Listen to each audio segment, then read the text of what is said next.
Welcome to the Teacher's Toolkit for Literacy, the free podcast for motivated teachers and school leaders who want to inspire their students and school community in literacy learning.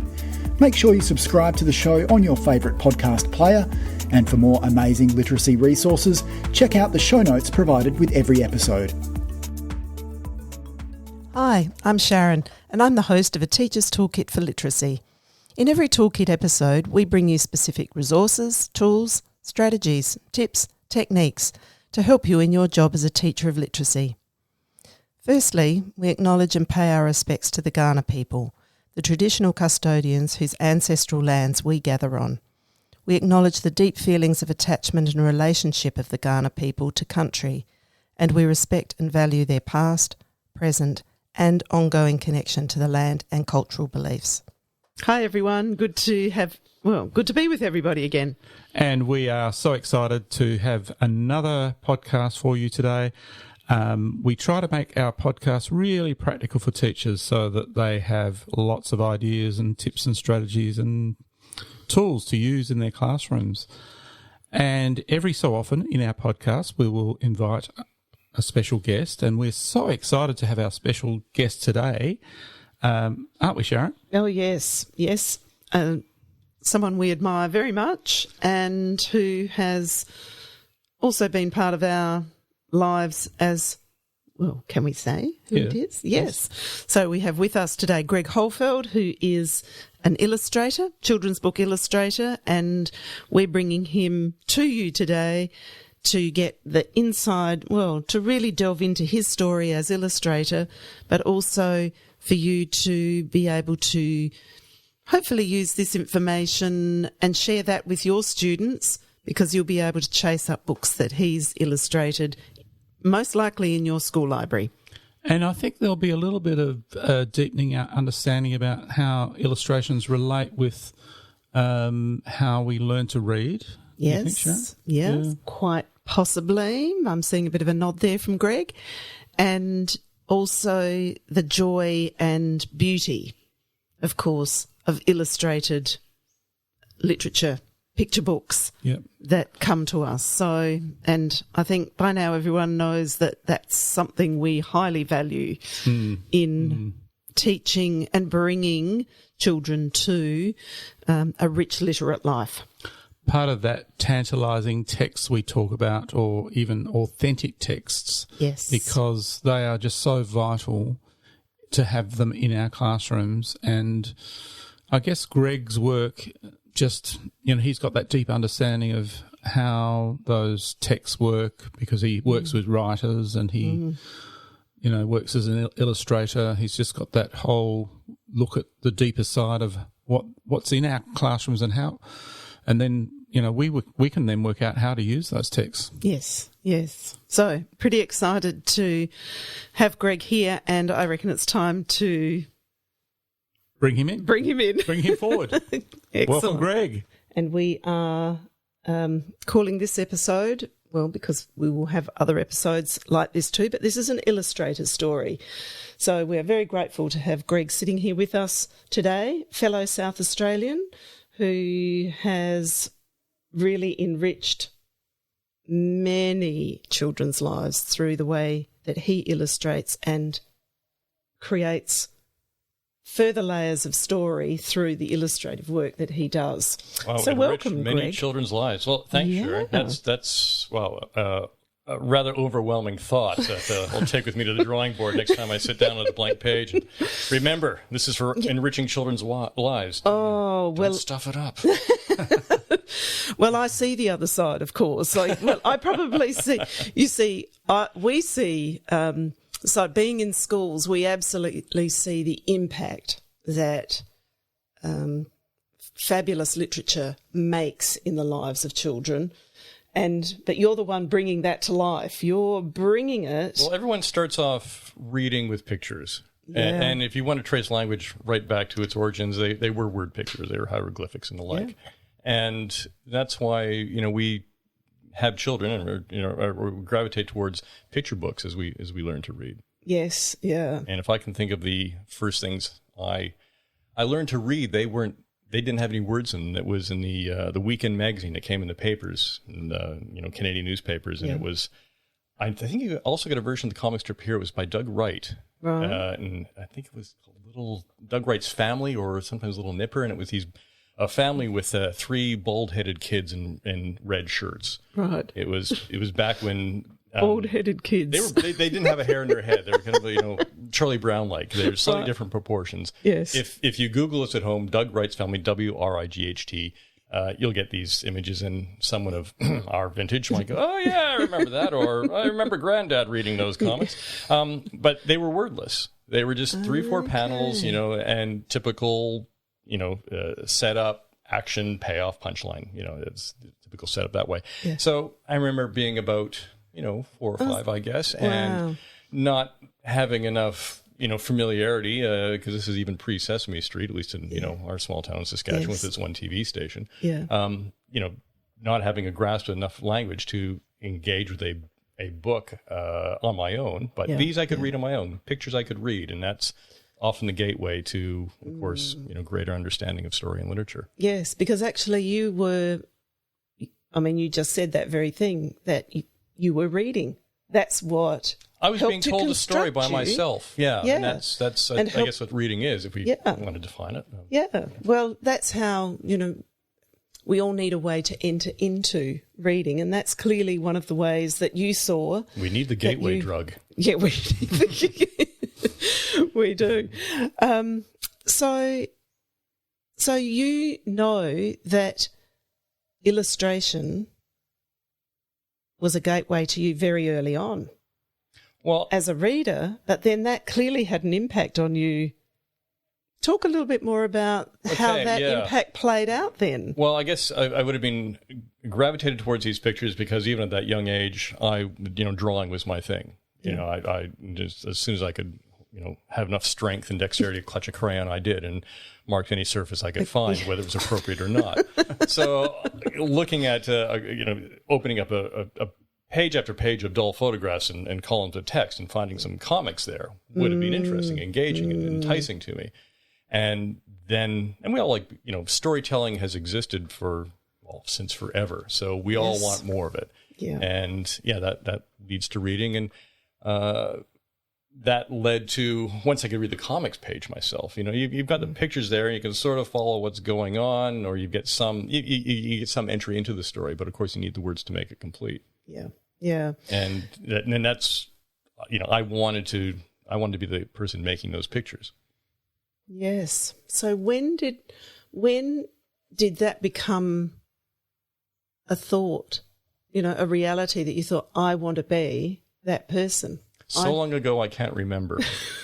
It's like, when did you decide oxygen was a good thing to inhale? It's yeah. So you can't really remember a time without that thought. Yeah, I've always liked drawing. And then I guess, and because I could see them printed in the newspapers and, go to the shops and see comic books and watch cartoons on TV, I knew there was people making them. So I knew that there was some kind of viable career outcome, or at least, at the age of 5 or 6 or something, you're not necessarily too concerned about what kind of salary you're going to draw, but you do want to be able to, fulfill a role like your parents. You want a job, but you're going to be when you grow up. Yeah. And I guess, I did have some other options that I toyed with from time to time, and, the Toronto Maple Leafs are not after skinny, clumsy, weak defensemen, so, being a cartoonist or an illustrator was, seemed a more logical career path. Yeah. Given that, I've always liked drawing. Yes, yeah. And cartooning, your style has been influenced by cartooning. Yeah, I guess that immediacy of it I like, but also, I work across a number of mediums, and people ask me, well, what do you do? That's usually when that comes up pretty quickly in conversation when you meet someone for the first time. And I could say illustrator, cartoonist, or animator, or teacher, and all those are correct, but not necessarily inclusive. So I guess a succinct way of saying what it is I do is tell pictures with stories. Or tell stories with pictures. Yes. Yeah. Speaking, not so much. But those aren't necessarily always my stories. Usually they're stories for other people. And I'm, kind of a hired gun or, a hired pencil, as it were, but I certainly am obliged and called upon to bring a lot of storytelling to my visuals. Yes. It's rather than just filling a brief of, being someone's drawing monkey. I'm creating another draft of a story through pictures, and that might be for a storyboard for animation, might be an animated film itself, it might be a comic book or a comic strip, it might be an illustration for a story or a picture book in itself. And all those, the visuals are propelling and supporting the story to one degree or another. Yeah. So that really leads me to the question that's really, it's my burning question. You're going to get it out early then? Sure. Yeah. You don't want to maybe lead up to it, otherwise we're just going to wrap it up after this? No. Then we can turn the air conditioner back on. Yes. We're all sitting here. It's quite a warm day in Adelaide. We're sitting here, three of us in our small space where we could hardly swing a cat. We've got to get that reference in, only because that was a joke carrying on here before we started the podcast. But in the forefront of my mind is, and I'm really coming from thinking about what children are, when they engage with a story that's illustrated, that it is on multiple levels that this story exists. And when there is an author and there is an illustrator, and, children and teachers often talk about, the pictures are matching, what's been illustrated matches what's on the page. But it's still full of interpretation. You're not just like you say, the monkey drawing you are interpreting text to, to bring it to life. Yeah, in the way that you, but I sometimes think we undervalue that process when we're looking at, well, maybe I'm just thinking that sometimes in classrooms where we might read the story, but we don't necessarily give as much weight to really exploring the interpretations in the illustrations. Well, I don't think you should necessarily feel obliged to do that, engage in that sort of deconstruction. I think a good picture book, good. It's if someone is paying too close attention to it and is busy thinking, oh, how do they do that? Then you're kind of away from the story. And as writers and educators or illustrators or whatever your craft is, it's almost impossible to then enjoy the labors of someone else's version of that craft without deconstructing it yourself.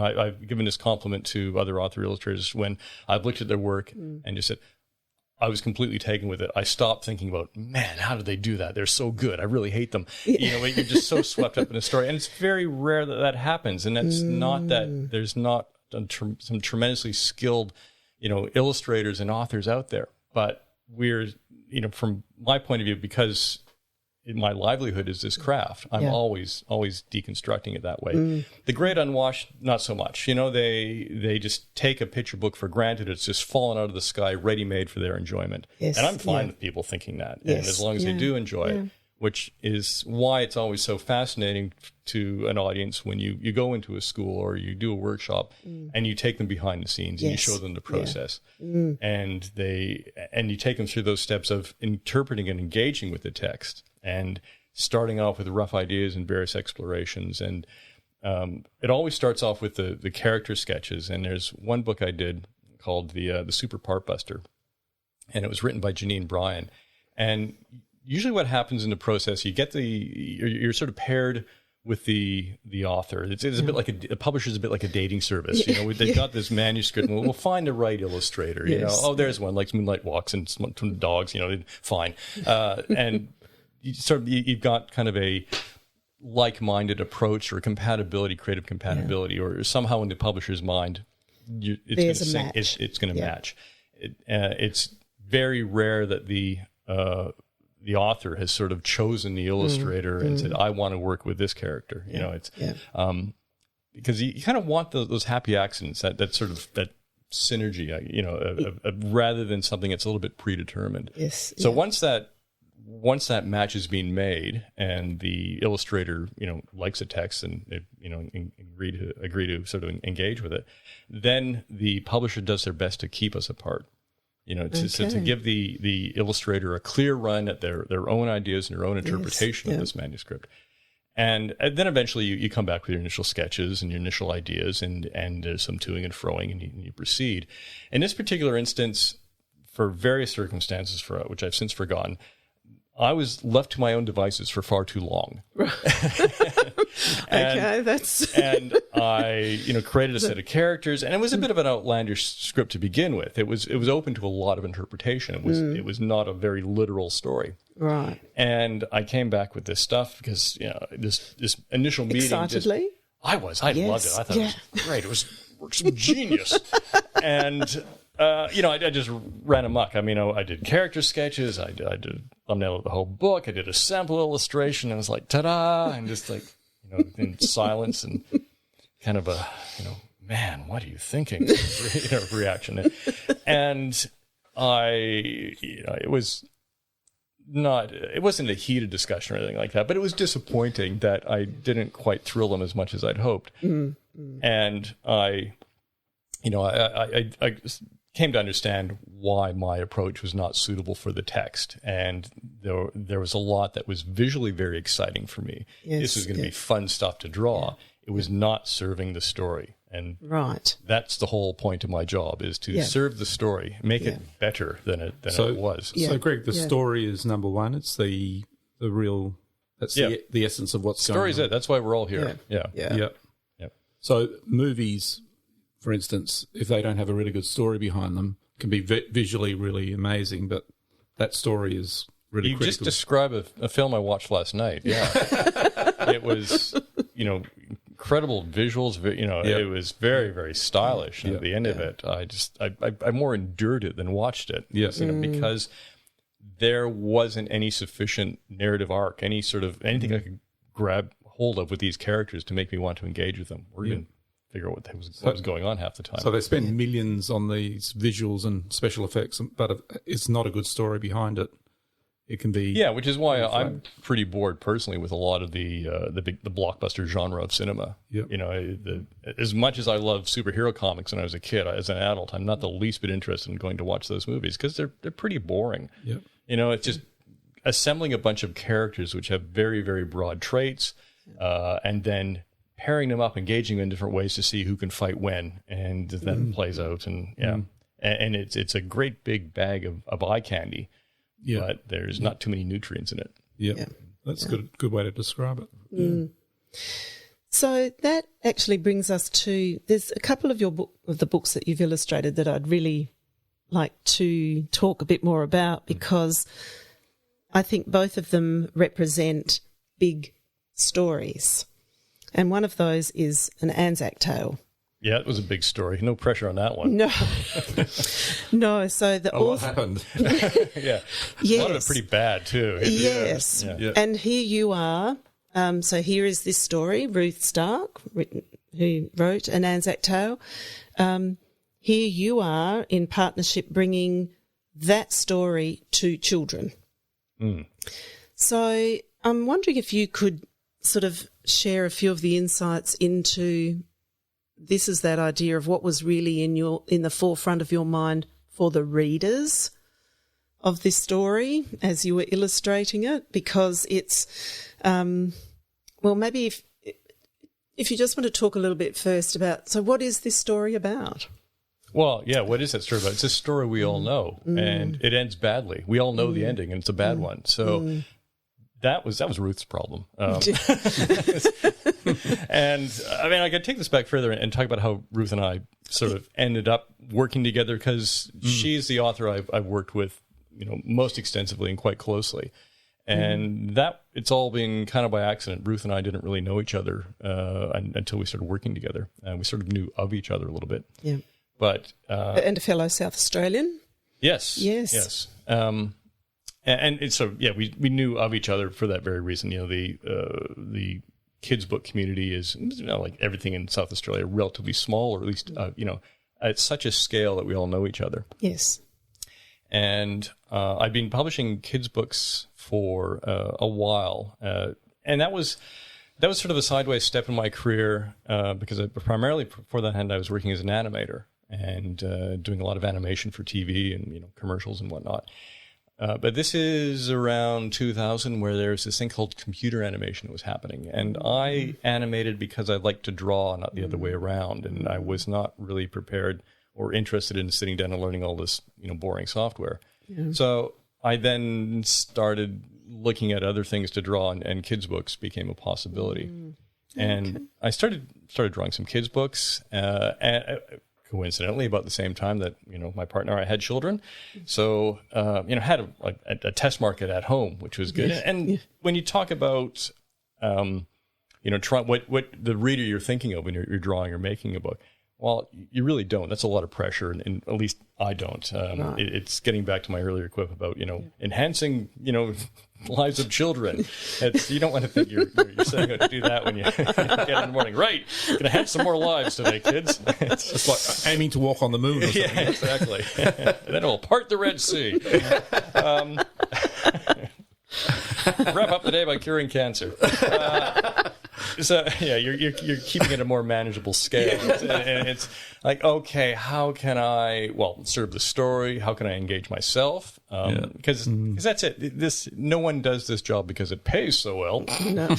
you do this job because you really love it, and you want to keep yourself engaged, enthused, and amused, and whatever the material is. Nothing is worse than expending your creative energy on material that you're not happy with. Yeah. So, you want a good story, and you want to have the opportunity to tell it as well as you can. So, those are sorry, I'm trying to think where this train of thought. What station did this train start at?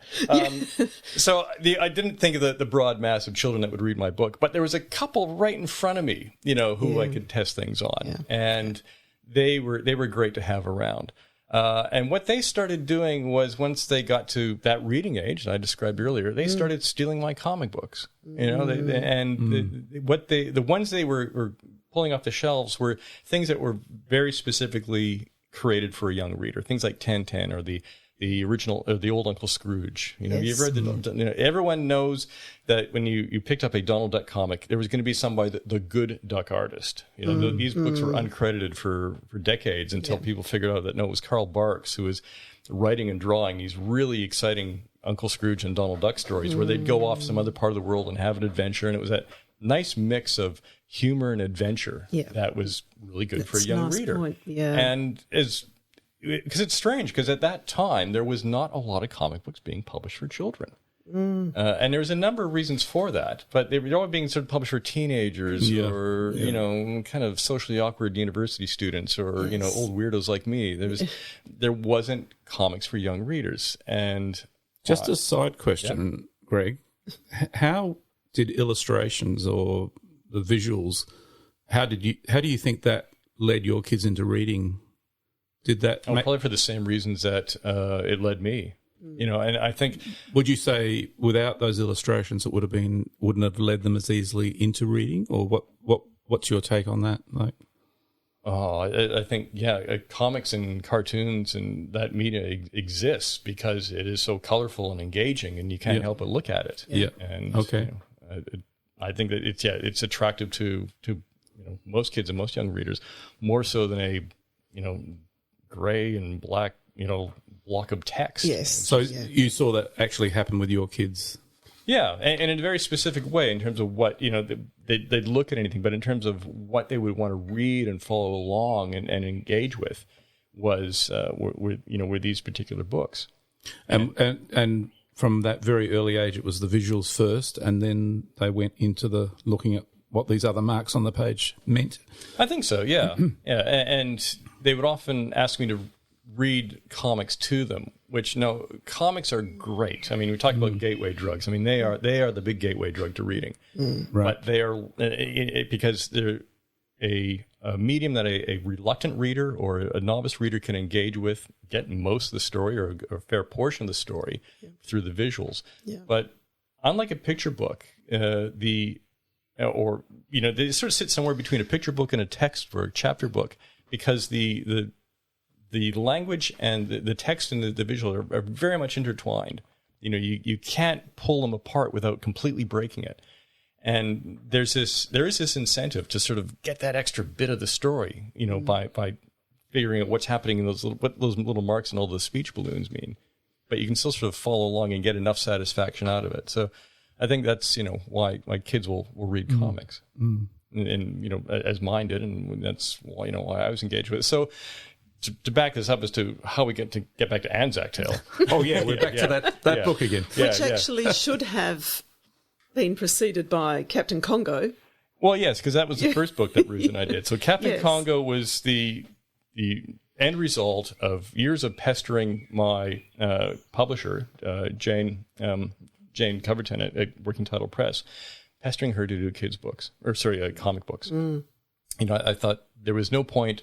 The comic book publishers weren't doing kids comic books. The model for actually getting these books to kids was through the publishing and distribution system that exists for kids books. And even now, if kids comic books are published by a comics publisher as opposed to one of the kids books publishers, the distribution systems don't exist. It's a real struggle. It's a good friend of mine, David Follett, had a kids book published through Dark Horse Comics. Yes. And he was getting all his books distributed into the comic shops. Right. Captain Congo was getting into the school libraries, we couldn't get that crossover. I would have to bring my book into the comic shop and say, "Do you want this? Heck yeah! Where can we get it?" Dave would actually have to truck his into the libraries and do the same and do our own legwork there. Wow! So that's why I chose to go down the path of talking to kids book publishers. And Jane, fair enough, was reluctant to it's well outside of her comfort zone as a publisher, very uncharted territory. And also she didn't like any of my wacky ideas but she was more secure about the notion of this happening if I was paired with a very established writer. Yeah. Ruth and I had worked together. One of her stories was serialized in a Japanese weekly newspaper, English language newspaper. She needed an illustrator, and through just asking around, some other people found me. So we already had a creative relationship established. And I can't remember if it was Jane suggested Ruth or I did, but her name came up. And I remember this meeting where we were going to sit down and say, okay, we know what kind of comic book we want to make. It's going to be this. It's going to have lots of travel and adventure, and kind of take place in a time when the world was still very big. No mobile phones or TV or anything like that for our characters. And what do you like to draw, Greg? This is the first time and only time in my career where someone said, Greg, what would you like to draw? Because, as I say, open door. Yeah, most of the time it's like, okay, it's about drag racing goats. Here to draw that, So, oh gosh, I was kind of stuck for a minute. And it's, what do I like to draw? And then Jane pulled out the last book that we'd done, and it was called You Must Be Joking, and it had a bunch of gorillas in it as characters. Yeah. And that book was done. That was a story of this little boy having a kind of a superhero fantasy in his head in the backyard, and you'd see him in the backyard. Then the next page would be drawn in more of a colorful, bold comic book style, and you'd see what's going on in his head. So I drew these big sort of cartoony gorillas that he was beating up. And Jane said, I really like the way you draw gorillas. I said, I like drawing gorillas, so we'll make the character a gorilla. And then I sort of calmed down enough to realize the opportunity I was getting here, and said, and I like penguins. I like drawing penguins too. Yes. So great. Okay, so our two main characters are a gorilla and a penguin. And I said, gorilla and a penguin? What am I going to do with that? I said, you're the writer. You figure it out. Yeah. And to this day, Ruth has written. She's now written more comic books than she's read. She was not really familiar with the medium. She picked up on it pretty quick because she's clever. Writer. Yeah, she write a bit. Yeah. Mm-hmm. And she realized, it's all dialogue. It's like a movie script. Yeah. Away she went, and as we go along, she's learned to actually pare back her language even more. That she realizes just how much weight the pictures will carry. It's all that sort of narration that she was putting in. Later back at the hotel, I said, Ruth, I will draw them back at the hotel. Just say later. Yeah. Or we don't even have to do that if it's clearly nighttime. Yes. That's fascinating. Yeah. Fascinating. So anyway, so eventually we came to doing an Anzac Tale. So we'd had a reasonably successful run with Captain Congo.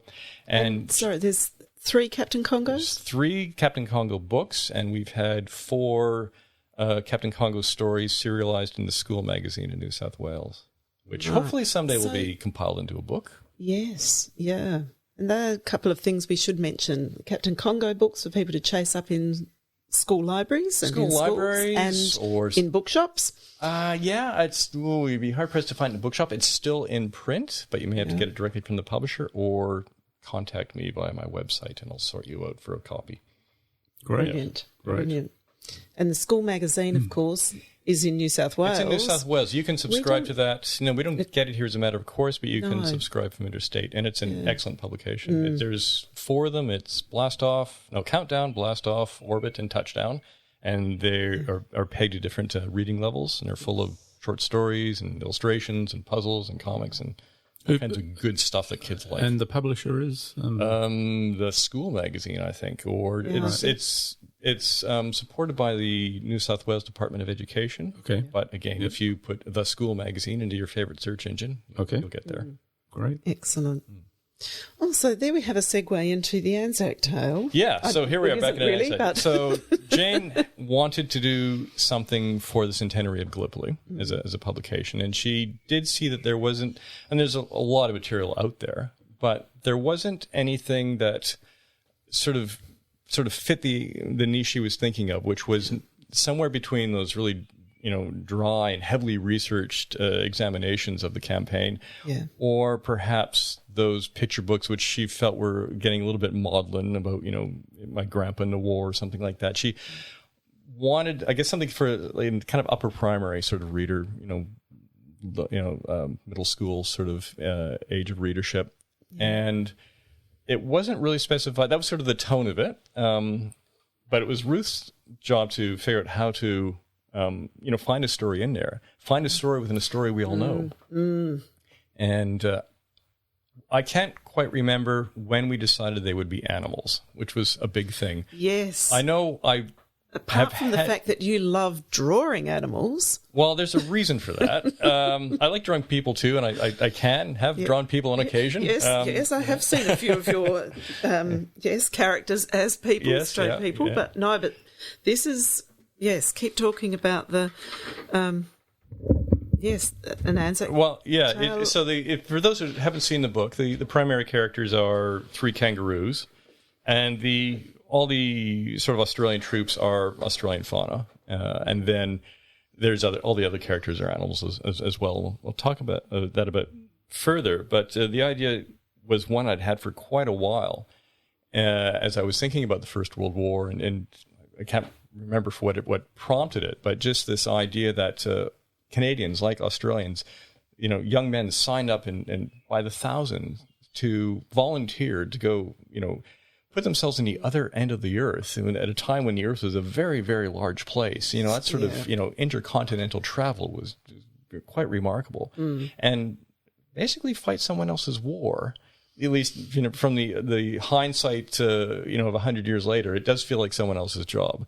That but this idea of Mother England was very strong. It feels very alien to us now, or at least something that I couldn't relate to. And I'm just kind of wondering at what point did the penny drop for these poor guys, stuck so far from home.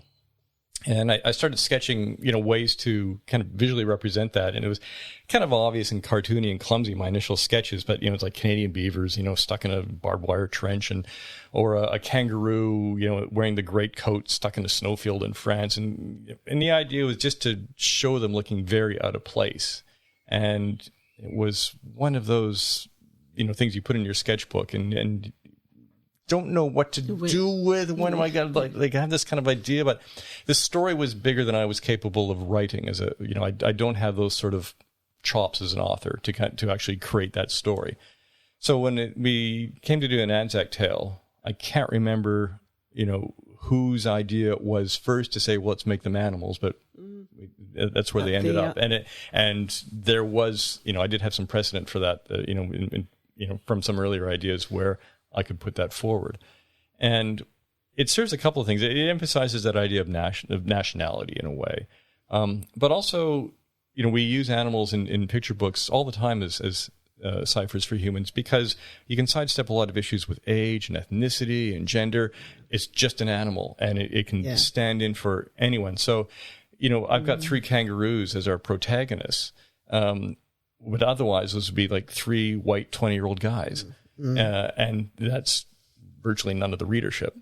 Yeah. Yeah, children just so love animals. I mean, they just connect with them straight away, don't they? Well, particularly when you anthropomorphize them. Did I just make up a word? Very big word. Yeah. Wow. But and there's that scale of how anthropomorphic you make an animal. Do you just stick a hat on it, or do you actually just kind of take a human body and stick the animal's head on it? Okay. There's kind of a sliding scale about how much, where you sort of, it's like a mixing button. How much human, how much animal do I put in the character? And with Anzac Tale, probably a little bit more on the human side, but I definitely wanted to make them, very heavily recognizable as animals, in particular animals too. Would that sliding scale be determined by how old a child is to who's the reader? Possibly, yeah. Or again, it comes back to story. What do these animals have to do in the story? Okay. The world they live in, like in this case, in Anzac Tale Gallipoli, it's a story that we just had to get absolutely right from a research point of view. So every piece of equipment, everybody uniform, every location had to be researched, with as much accuracy as we could possibly manage. So the characters then had to look human enough to, live in that world of the reality, the historical reality. And Ruth, to her credit, never addressed that in the script. That's why it kind of works. I'm pretty sure she wasn't tempted. She was never tempted to sort of drop in a line like the commander saying, "Hop to it, man," or something ridiculous like that, which would just make the whole thing seem really trite. Which is my biggest fear when this, as I'm drawing this, I'm thinking, am I just going to be run out of town, run out of the country, have my citizenship revoked and sent back, packing back to Canada because I've desecrated, the legend, the myth of Anzac. Well, you're still here, Greg. So I've dodged that bullet. Haven't upset too many people. No, I mean, response was pretty good. Most people, sort of got it. Yeah, I didn't get that sort of blowback from on it at all that I was kind of fearful of. Yeah. So how long were you working on the Anzac Tale? Because there's a lot of pencil mileage in that. Yeah. Well, there's a lot of research. That was very well supported too in terms of arts funding and so on. And I do get that question a lot. People will pick up any book I've done and say, "Well, how long does it take to draw this?" Well, it's hard to give you that answer because there's never the financial means in terms of the advance of a book or the luxury of your schedule to just dedicate your time exclusively to that book till it's done, and then you pick up the next one. That was not the case with an Anzac Tale because I was the beneficiary of a large enough grant from the Australian Council to be able to take the phone off the hook, not forego any other freelance work and focus on that book. And I was also awarded a May Gibbs Fellowship, which I took in 4 weeks in Canberra. So I could virtually live at the Australian War Memorial with my sketchbook for that period of time. And how valuable was that? Incredibly valuable, yeah. And was that talking to a whole lot of people there? Or? A little bit, yeah. But mostly the visuals? Or? Mostly just actually, seeing the uniforms and the equipment and everything right in front of me. Being it. But another side benefit of that, kind of a byproduct, was the Australian War Memorial is as much an art gallery as it is a museum. Right. We've engaged war artists since who was the first one? Drysdale. Sorry, it wasn't Drysdale. I've forgotten his name. Anyway, since the First World War, we've had William Dyson. Thank you. That's it. So he was our first official war artist in 1916, 1917. Because there are incredible paintings there, aren't there? It's full of sculpture and painting, as well as guns and uniforms and so on. And there's this one sculpture called 0 Hour, and it's by a British sculptor, and he wanted to portray the character of the Australian infantry, the Australian diggers, who he felt had a very unique character to them. There's 3 guys standing there, and they're kind of a different size and stature, but also you can see just from their pose and their expressions, their body language, and they're kind of half scale. These as you can see, I'm holding my hands about 1.5 meters apart, a little over a meter. That's how tall these characters are. And I looked at that and I said, those are the 3 characters that Ruth has written. I mean, they just nailed it so perfectly. I sat there and did a sketch, basically turning them into kangaroos in the spot. But, I just had just size and character and that sort of personality was just laid out before me. And just perfect window of inspiration. It was just so true and clear that I had assumed that Ruth had seen the same statue and based her characters on that. So I sent her an email, with a photo of the sketch saying, had a great day at the museum today, saw the statue, and I've got our characters. And she said, I don't know what statue you're talking about, but that drawing just about made me cry. So, it was one of those little, serendipitous moments you get in research where you find stuff you weren't looking for. Yeah. Wow. And any big surprises in doing the whole project, like anything that sort of came out from left field at you, or was it pretty well? Well, once as Sharon alluded to, there's a ton of work in it. I'm not going to shy away from just telling you how much work there is in that. There's just hours and hours, and it just wouldn't have happened if I didn't have the backing of some arts funding. So. It's a note for whoever's listening. If you want art, you've got to fund it. It's, even to this day with, healthy sales and lending rights and so on, that in terms of the time that I had to put into that book wouldn't have paid for it. You needed that sort of support. There's a lot of work in it. And we talked about, to get back to engaging a readership or engaging a child, our youngest son who to this day is still, a keen and avid, reader of military history. He was, I'm trying to do the math here, 10?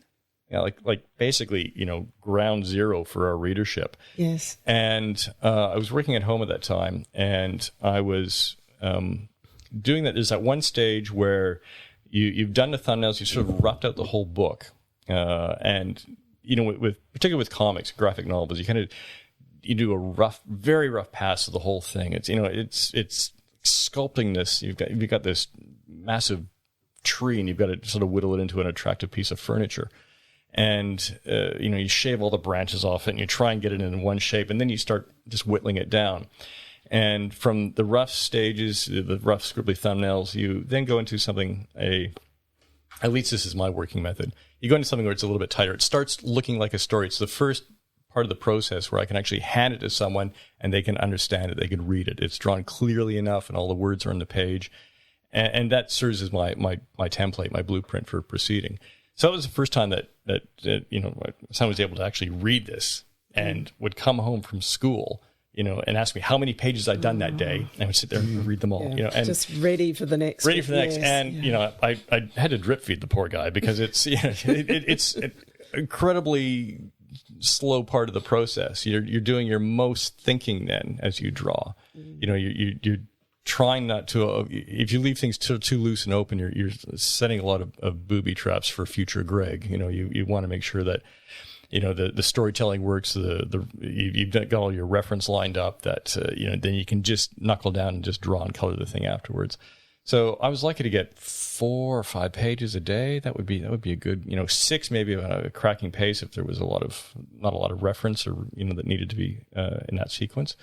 But so it was over the course of 2-3 weeks that this story was just drip fed to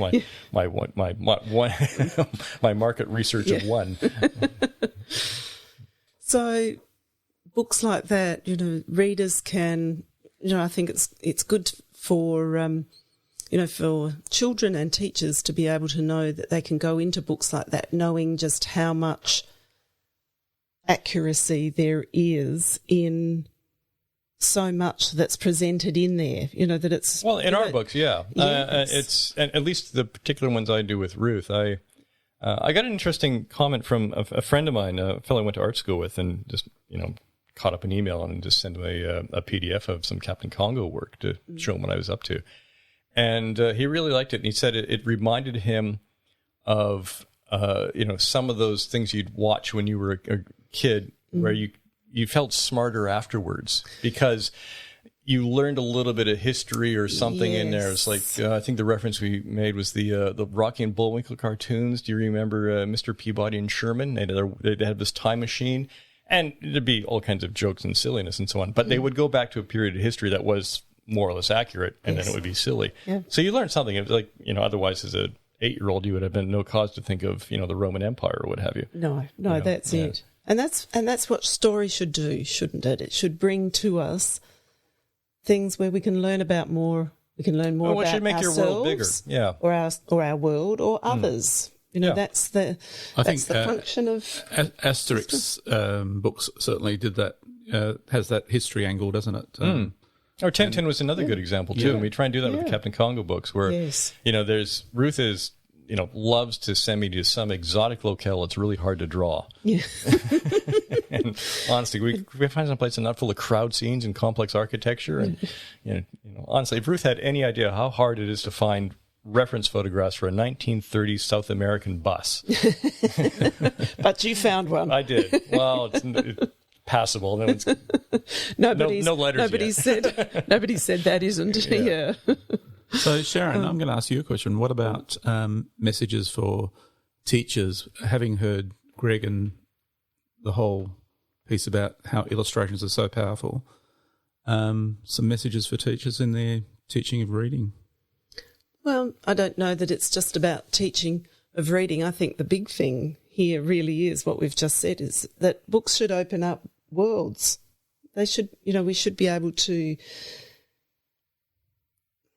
let ourselves go into a book and learn from the book, and that we don't have to think that we have to teach something through that. Yeah, don't hold the kids back either. Yeah. And like I would like just to shout out to the teacher librarians who first decided that it's okay to have comic books in the school library. We sneakily rebranded them as graphic novels and, got them in that way. But when I was a student, comic books were some of the worst contraband you could be found with. You may as well have a switchblade and a pack of smokes in your back pocket to be found with comic books. Yes, yeah. And now teachers realize that, there's nothing inherently bad about the medium, and you can certainly find trashy, worthless comic books in the same way that you can find trashy, worthless novels. And picture books and whatnot. And if there's some that are well crafted and open up the worlds for young readers, I'm so glad that they're now available in libraries, and wish there'd be more of them there when I was. Yes, yeah, and I think there are children who still feel that now, that that's a way for a number of particularly boys that in the last couple of years working with, like that is a way of thinking and learning for them through that medium. So not only in reading it, but recreating it for themselves. So, the kids like to draw comics, and that's when I go into schools. That's get kids doing that as well. And when you're drawing comics, you have to come up with a story. Otherwise, otherwise you're just making a drawing. I'm just going to draw a pony, and that's fine if that's your thing. Yeah. But you draw more than one panel, and automatically you've got a story happening. Yes, the setup, the action, the punchline. It's those three tiers to any joke, any short story. That's why comic strips are invariably 3-4 panels. Yes, yeah. So for some kids, this is their entry into writing, isn't it? Like that would be their preferred medium to draw and write together. Well, and it's if we're talking about different ways of constructing text, sometimes I think we narrow that down into, an information text or this type of text or whatever, but that just like there's fewer comic books that are available in schools, even though we call them graphic novels now, more often than not, I think it's still less of a text type that we would get or encourage children to even engage with. So I think it's a really great opening, great avenue for us to think about that. And my other takeaway is to, setting up a classroom library, why not have a whole box full of graphic novels or comics or, you wouldn't have been able to do that when we were kids, but... Oh, heck no. But now... Well, but a lot of that stuff didn't exist. Oh, true. You know, when yes, there were comics for children, but most of them were pretty inconsequential. There was a few that we've already mentioned, like the Uncle Scrooge and the Tintins, or Asterix, which have stood the test of time. Yeah. But now there's over the past 10, 15 years, there's a real resurgence of comics, and very, very well crafted comics and graphic novels for children or younger readers. Yeah. And a lot of even the graphic novels of like a lot of the classics, really wonderful way to, well, I suppose it's a bit like you doing the Anzac Tale, telling a story that everybody knows. Yeah, in a way, I'm a little less enthused about some of that. Like I guess that's going back to the classics illustrated idea. Remember those comics from going back 40, 50 years for those, and those would be comic book versions of Gulliver's Travels or whatnot, and those didn't work as well, I think, because they couldn't deviate so much from the story. Though I have to admit, the Wuthering Heights classic illustrated really came in handy when you were 12 and I had to write the essay on that dreary book. I was going to say, Greg, just as tips for teachers who wanted to bring more of these sorts of books into their classroom library, what are they looking for? What makes it a good graphic novel or comic? Yeah, well, it's like asking what makes it a good book. The same things apply, and you can judge a book by its cover to a particular degree. That's going to probably tell you what the characters look like and how well it's drawn or graphically executed. But otherwise, you've just got to read it and look for the same qualities that you would in any other any other story in any other medium. Is there engaging characters? Is there a drama here that sort of entices me? Do I want to keep turning the page? And sometimes the text is a bit heavy for that kid. They're drawn in by the illustrations, but they can't really get into the reading of the text. But sometimes they can. It depends on the If this is all new to any particular teacher who wants to start exploring this medium, I'd recommend looking at Top Shelf as a publisher. They American based, but they're probably the best of the kids book publishers for doing material for children. And it's a broad range. So if you find stuff in their imprint that is completely unsuitable for kids, yes, you'll get that. But because comic books are a medium same as any other, graphic novels, comics, whatever. There's going to be material that's good and bad or appropriate for young readers or not. In the same way that you're going to get books or movies. Yeah. And better for teachers to explore them first and read up and look. But also Scholastic does a lot of they print a lot of graphic novels as well. Most famously, they did Bone. Yes. Which is we all know that. Which is good for. I guess that would be kind of upper primary. Yes. Yep. Yeah. And I think, and here in Adelaide, we could give a shout out to Pulp Fiction. No. Green Light Comics is where you want to go for.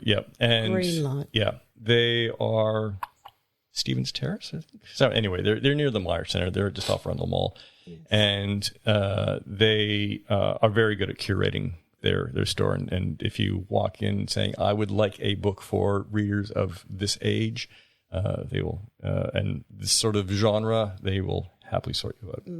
And probably in a lot of cities, because this, we know people are listening from all over, there'd be similar types of places to go to. In Canada? I'm trying to think if I could rattle any off the top of my head. There's, Impact Comics in Canberra? There's Minotaur in Sydney. They're still around? I don't know. Right. And we've been in lockdown. I don't get out much anymore. I haven't know what's... True. Anyway, we're going to wrap up our main section of the show today, but we're going to end up with our special guest with some quick-fire questions, just answering off the top of your head. Greg, sorry to... This could end so badly. Hey, this might even be the best part. And you can just say, don't have an answer. Pass. No. Look, during our podcast, we usually have, for Greg's information too, we usually try to include three things in our podcasts. One is usually a little bit of what we've been up to during the week. One is teacher tools. and we've actually talked about some of those already. But when we have guests on, we like to use the quickfire questions because they're actually a tool that they're great for classrooms too. Great for now, I'm your first kids. guest, aren't I? So this is... has someone else preceded me? Or? No, you are. No, you are the first guest. So we have no idea how this is going to turn out. No. It could end badly. And we picked you, Greg. Yeah. Wow, yes. Yeah. You brave souls. You are the test species here. Okay. So as you noted, I've noticed I'm often stuck for an answer. So. I know. I'm surprised we've even got to this section. All right, here we go. Fire away. So, if you could be any animal, which would it be and why? I want to say penguin. Yeah. So because I would just look so stylish. I like swimming. Fond of fish. And you can draw them well. And, yes. Yeah, exactly. Yeah. And I would be the muse for cartoonists the world over. Yeah. I had to pick that question because I know how much you love drawing animals. Yeah. The most delightful word you can think of? Anthropomorphic. I was going to say we've had that one already. Earlier, now that I've got yes, rolls I off thought the tongue. Yeah. That'll be an easy one. One item you could never live without. A pencil. Well, but then there are other ways to make a mark.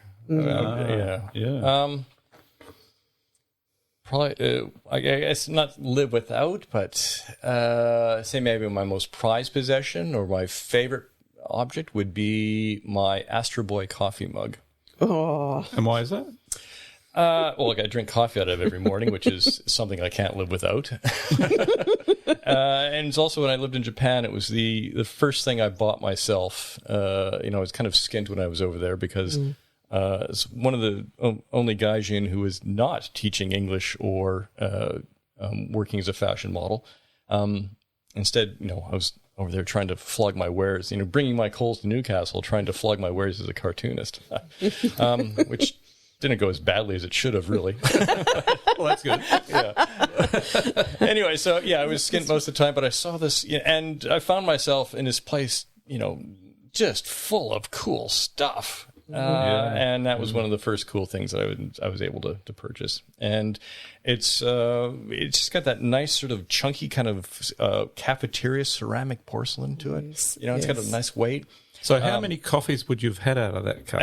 We joke at the family. Now, you could probably just pour hot water in it, and it would still taste... tastes like coffee. Theory, you don't even need to wash this, because the same person drinks the same liquid out of it every day. So... Yeah. That definitely qualifies as you could not live without. So is it one coffee a day or more than one? Well, only one coffee out of that. Who's asking the questions here? Sorry. We're getting off the quick fire. You're getting into chatty rambles here. Okay. All right, you're going to love this question. What do you think of garden gnomes? Depends how they're cooked. Being the good gardener that you are, have you grown a garden gnome? Not on purpose. What advice did you get that was most rewarding? Oh, okay. In terms of professional practice, I remember a cartoonist director, much older than me, sitting down. We were at lunch, and he wrote 3 words on a napkin and said, "Good, fast, cheap. Tell your client to pick any 2." And that's, if you go forth, regardless of what you're doing as a craftsperson, freelance individual, that's good advice to take forward in your working life. Greg, not specifically applies to art, but it certainly does in, it's my case. So. I'm taking that one. Yeah. Yep. It's my gift to you. Thank you. Last question. What makes you smile? Oh, hanging out with Sharon and Phil. Good answer. Yeah. The palatial broadcasting suite of learning. We're going to have you back again. With your mug, with your Astro Boy. Oh, that never leaves the house. Right. We'll have to get our own here, won't we, to get you back? Maybe you could send through a photo of the mug. It's on my website, actually. If you go to the contact page, it's there nestled in amongst all my brushes and pens. So beautiful. It's never far from the drawing board. Website is? GregHolfeld.com. HOLFELD. Holfeld. And so, rhymes with Blofeld if you're a James Bond fan. And just one other quick thing. We've mentioned Captain Congo, we've mentioned an Anzac Tale, and I just also wanted to mention The Brown Dog. Yes, that would be one of my more recent books, so that would definitely still be in print. Yes. And a very different book in terms of my approach and subject matter, but I was really happy to be involved with that one. Yes. Lovely book. Yes, and a good book for exploring feelings. Yeah. So usually in our segments we always do book recommendations. So this week we are highly recommending that you track down any of those books in your school libraries or beyond. Yeah, and thanks, Greg, for coming along today. It's been just fantastic, all the knowledge, all the experiences you have to share with everyone, and particularly for teachers to take lots of these elements into their classrooms. And we have really only scratched the surface, so there needs to be a callback. We got to cut this off eventually. We have tried people's patience, but thanks for having me. It's been fun, and I hope it's been useful too. Yeah. No, thanks for letting us into your world. And thank you, everyone, for listening again to our podcast, and we look forward to sharing with you next week. Thank you. Bye, everyone. Bye. See ya. Thanks for listening to the podcast. To make sure you don't miss any literacy learning tips and insights, please subscribe to our show on your favourite podcast player. At Q Learning, our literacy specialists draw on over 30 years of teaching and international consulting experience to deliver world-class learning solutions. We equip, empower and support teachers to become their authentic selves. To find out about upcoming webinars and about how Q can help you and your school, visit qlearning.com.au. And you can get even more amazing teaching resources right now at teachific.com.au. Stay tuned.